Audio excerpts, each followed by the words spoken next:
Well, here we are, ladies and gentlemen, with episode 4 of Hawkeye on Disney Plus. Another fantastic episode of this series. Again, this is my favorite of the MCU Disney Plus series, and the quality just does not go down. It's such a good show, and this episode in particular was really interesting because it's not what I expected it to be, but I like it for other reasons than what I was expecting, because this is a really emotional episode specifically for Clint Barton. It really makes you feel for this character, and I just feel so bad. Like there's so many emotions going through his head in this episode, and a lot going on in this episode that we haven't talked about. So of course, spoiler warning if you've not yet seen the episode. Again, Hawkeye episode 4 on Disney Plus. And of course, let me know your own thoughts in the comments below. What did you think about this episode as well? But before we get into talking about the actual episode itself, I do want to take a minute to talk about the elephant in the room, or should I say the kingpin that's not in the room, because that was kind of the big thing we were all expecting here, was that Kingpin was going to be revealed in this episode in like a post-credit scene or something, and then absolutely nothing, because that's what all the reports and scoopers were saying, that episode 4 post-credit scene, Vincent D'Onofrio is showing up as Kingpin. That's going to be the big reveal. And nothing. We don't even have a post-credit scene at all, which was honestly really disappointing, because that was like the big thing I was excited for in tonight's episode, or this morning's episode. And literally by the time the episode ended, like, I was like not even focusing on the end of the episode and just like getting hyped up for that post-credit scene. Literally as soon as the credits started, my one page of notes was already filled up, and I was like, ooh, that post-credit scene, I'm gonna need a whole nother page. So I literally go and grab a whole other page of paper and then sit there and wait, and there's no post-credit scene. It was so disappointing. Like, literally, as the credits went on and on, like my smile just kept getting bigger and bigger, because I was so excited about, like, wow, a few seconds from now, I'm going to be seeing Kingpin in the MCU. But, yeah, didn't happen. Now, does this mean it's not going to happen? I still think it is. I still think Kingpin's going to be showing up in this series.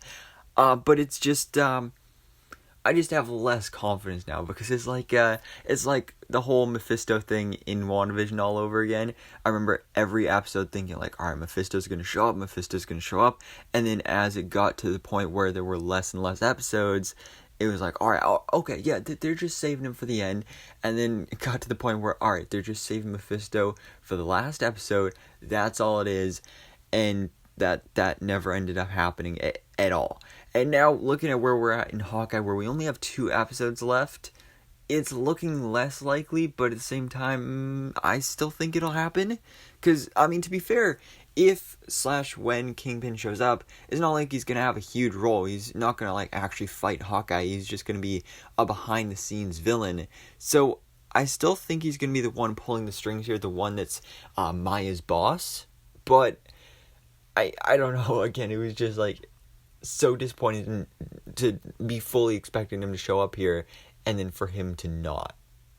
But anyways, guys, as you know, I like to focus on positivity of these things, and that's actually something that a lot of you guys mention in the comments that you like about my videos so much, that like, oh, you focus on the positivity, and like, you're not so harsh and all that stuff. Yeah, because Hawkeye is great. He's the best Avenger. So let's stop talking about what could have been and what we wish was, and just hope that that's in the future for next week's episode. But let's talk about what actually happened in Hawkeye episode 4. So of course we continue after our cliffhanger of last week's episode, where Jack confronts Clint Barton with the Ronin sword. And honestly, I'm surprised here when we continue after that Clint doesn't mention anything about that being specifically the Ronin sword. I'm surprised nobody mentioned that, especially Clint. But anyway, Eleanor runs in, and then Jack actually recognizes him as Hawkeye, but I love how he recognizes him as, oh, you're Archer, because, again, Kate keeps pointing out, it's all about the branding, and Clint just does not have it. So we get a little interrogation here, where Kate reveals, yeah, we're working together. So then after this, Eleanor basically throws out Clint and threatens him, so he leaves, and yeah, it's interesting, because then you see this scene where she calls someone and says, call me back, it's urgent. Now, who is this that she's calling? Well, I'm guessing it's somebody related to the Tracksuit Mafia and may possibly even be Kingpin or whoever this mysterious uncle figure is in this series.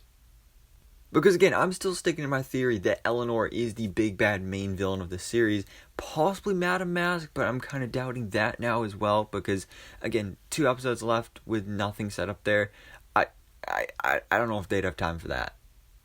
But after Clint gets kicked out, he goes back to his apartment, and as we saw him do a couple episodes ago, he starts icing up with the frozen foods again, and then he gets a call from his wife, Laura, where she did a little research and informs him about the Rolex from the first and second episode that was stolen at the black market auction.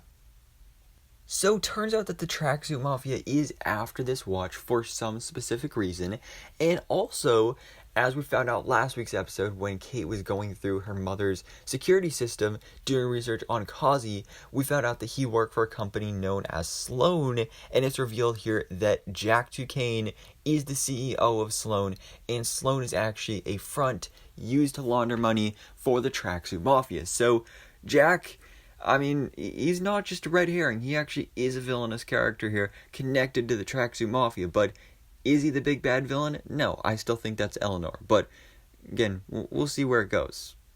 But then we get into really my favorite part of this episode, because it's just, this is one of the best things about the show, is just the chemistry between Clint and Kate. The chemistry between Jeremy Renner and Haley Steinfeld is just so good. I love seeing the relationship on screen here, and specifically in these scenes where Kate goes over to Clint's apartment, and they're, of course, working on a plan to, basically stop everything and save the day and all that stuff.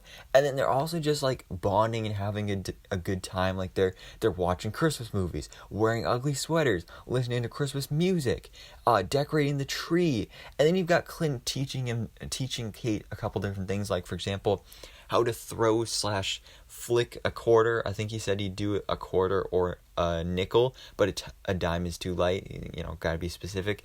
So that was a really fun sequence to see, especially because, she's gonna become the next Hawkeye. So he is basically training her with all these archery and aiming skills. So I thought that was really cool to see. Also, just really cool trick. I'd love to figure out how to do that.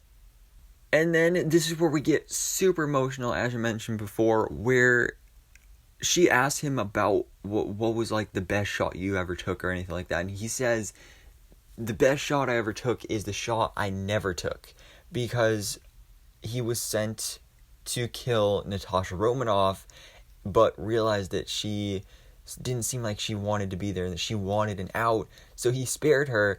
And he's so glad that he did, because then they went on to become best friends and join the Avengers together and all that stuff. So it's all about the shot he didn't take. And it's, oh man, just getting you in the feels right there. I love it so much. But after this, then Kate asks if Clint lost his family during the blip. He says, yeah. Oh, that must have been hard. And this is where she kind of starts to put the pieces together and really realize that Clint Barton was the Ronin during the blip.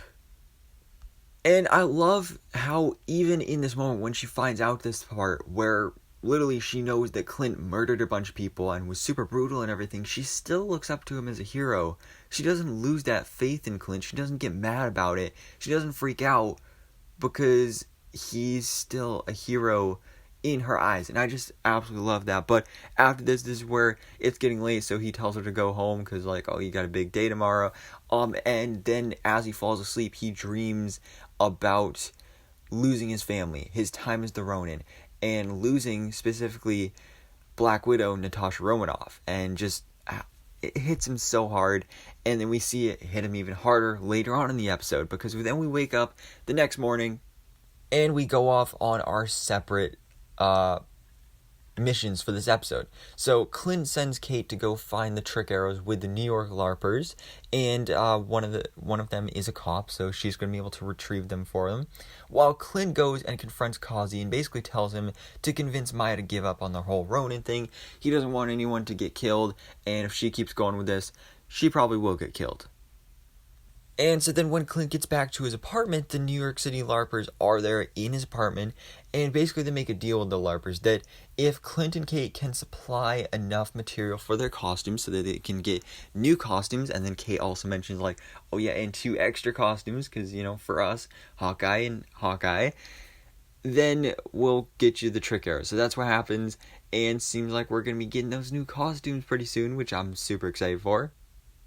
But now that prep time is over and they've officially got all the trick arrows back, it's time to go on the big mission for this episode where we get into our final battle of Hawkeye episode 4, because Clint and Kate, they go after this Rolex and they go to the building where Laura said that it was located at, and Kate goes in. I love how Clint is telling her like, alright, use the grapple arrow, go up there, break the glass, go in through the window and all this stuff, and then she just offers to help a guy with his groceries, and then just goes straight in the front door, and then uses the elevator and everything. That's hilarious. She's so resourceful and does stuff like that, so that was really cool to see.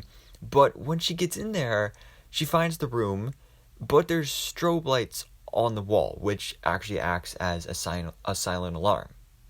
And so then she does eventually actually find the Rolex that's just sitting around out there, but she also finds notes on Clint's family, like literally the names of his children and their ages and all this super creepy stalker stuff. And then it's revealed that this is Maya's apartment. So then Maya actually shows up and she fights Kate. But then meanwhile, Clint thinks he's fighting Maya, because meanwhile he's on the rooftop across the street, and some mysterious figure in like this stealth suit has now appeared and is fighting him, and they have no idea who this is. So then Kate and Maya end up taking their fight over to that rooftop, the same rooftop where Clint and this mysterious figure are fighting as well. So it's like a 2v2 battle here. It was pretty cool to see. And then this person in the stealth suit actually gets attacked by Maya. So clearly they're not working together. But then we get this really great moment where Kate actually falls off the roof and Clint is able to save her with a grapple arrow or something like that. So that she's just like dangling off the side of the roof, and Clint is just up at the top just holding onto her there, and she says, pull me up, but then he starts getting flashbacks to, of course, when he was holding on to Natasha, and she never said pull me up, she said let me go. And he's just getting those flashbacks there, and it just basically makes him it leads him to this decision at the end of this episode, which we'll talk about in a second, because he actually drops her. He drops her, down there safely, but then she runs back up the stairs to the roof, and Maya retreats, and then Clint, in his battle with this mysterious stealth-suited figure, rips off her mask, and it is revealed to be Yelena Belova, which is something I 100% saw coming. I mean, literally, we got our first look at this stealth suit character like almost a week ago in a promo for this week's episode, and I already knew it was Yelena at that point just because it's a costume she wore in the comics. But seeing her return in this episode, seeing the tool she used, was so cool. And then she kind of just like dips out of there, and then this is where Clint realizes like, whoa, things are getting serious. They sent in a Black Widow. Specifically Yelena Belova, because this is of course following up after the post-credit scene for the Black Widow movie. But like I said, this is where Clint realized things are getting that serious, so he kind of just like blows up on Kate. And again, going back to how he got those flashbacks with Nat connecting to Kate, he realized that he, like, just like how in the beginning of this episode, Eleanor was telling him, like, keep my daughter safe, like, don't let her get hurt or anything like that. That's his mission here, because at this point, even though he doesn't seem like it, he actually does care about Kate, and he doesn't want to let anything happen to her. He doesn't want to lose her like he lost Natasha Romanoff. So he basically says, like, I don't need your help, I'm doing this on my own, go home. And that's where the episode ends. And it's a really powerful moment, because again, you can't be mad at Clint for doing this, because he cares about Kate, and he just doesn't want to see what happened to Natasha to happen to her. And it's like, oh, the emotions, the feelings, I'm feeling it all here, and I love it. And guys, 2 episodes left, things are going down, things are getting crazy. Hopefully we do get Kingpin next week. Again, I was super disappointed we didn't get that this week, because I was expecting it, but the Yelena reveal was really cool. I'll be interested to see if she returns next week, or like when she does, like what kind of role she's going to play, but I'm definitely really excited to see that. But for now, guys, let me know your thoughts in the comments below. What did you think about Hawkeye Episode 4? What did you think about the Yelena Belova Black Widow reveal here? And what did you think about the absence of Kingpin? And do you think he's still going to show up here? Do you think he's still the big bad of this series? So anyways, guys, thanks so much for watching. Please drop a like if you enjoyed this video, and hit the subscribe button so I can keep it up to date on everything goes.